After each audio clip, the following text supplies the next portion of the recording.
ஹோமியோபதியில் steroid இருக்கா? ஹோமியோபதியில் 100% steroid கிடையாது.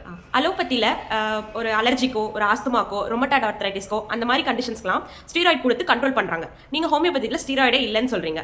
அப்புறம் எப்படி நீங்கள் இந்த ஆஸ்துமா, அலர்ஜி எல்லாமே சரி பண்ணுறீங்க, க்யூர் பண்ணுறீங்க? இப்போ ஹோமியோபதிக்கு வர்ற பேஷண்ட்ஸ் யாருன்னு பார்த்தோம்னா, இங்கிலீஷ் மருந்து எடுத்து ஆஸ்துமாவோ, அலர்ஜியோ, ஸ்கின் அலர்ஜியோ சரியாகாமல் அதில் கண்ட்ரோல் மட்டும்தான் நடக்குது, இந்த மாத்திரை போட்டால் தான் எனக்கு குறையுது, ஸ்டீராய்டு எடுத்து எனக்கு சைடு எஃபெக்ட் வந்துடுச்சு அப்படின்னு சொல்கிறவங்க தான் ஹோமியோபதிக்கு வருவாங்க. டைரெக்டாக ஹோமியோபதிக்கு வர்றவங்க ரொம்ப ரொம்ப குறைவு. இப்போது ஸ்டீராய்டு கொடுத்து இந்த டிசீஸ் எல்லாம் அதில் சரியாகிற மாதிரி இருந்தால் அவங்க ஏன் ஹோமியோபதிக்கு வரணும்? இன்னொன்று, ஹோமியோ மெடிசன்லையும் ஸ்டீராய்டு தான் கொடுக்குறோன்னா இங்கே வந்தால் மட்டும் அந்த டிசீஸ் எப்படி க்யூர் ஆகும்?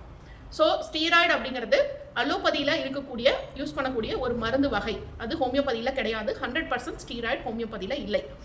இந்த ஆட்டோமியூன் டிசார்டர் எப்படி சரியாகுதுன்னு கேட்டோம்னா, இப்போ சொன்ன ஆஸ்துமாவோ, ருமட்டாய்டு ஆர்த்ரைட்டிஸோ, இல்லை ஸ்கின் அலர்ஜியோ, எந்த ஆட்டோமியூன் டிசார்டராக இருந்தாலும் அது நம்ம இம்யூனிட்டியில் ஏற்படக்கூடிய கன்ஃபியூஷன், அந்த கன்ஃபியூஷனும் நம்ம மென்டல் கன்ஃபியூஷன்ஸும், மைண்ட் லெவலில் இருக்கக்கூடிய ஸ்ட்ரெஸ்ஸு, கவலை, கோபம், இந்த மாதிரி கன்ஃபியூஷன்ஸும் கனெக்டட்.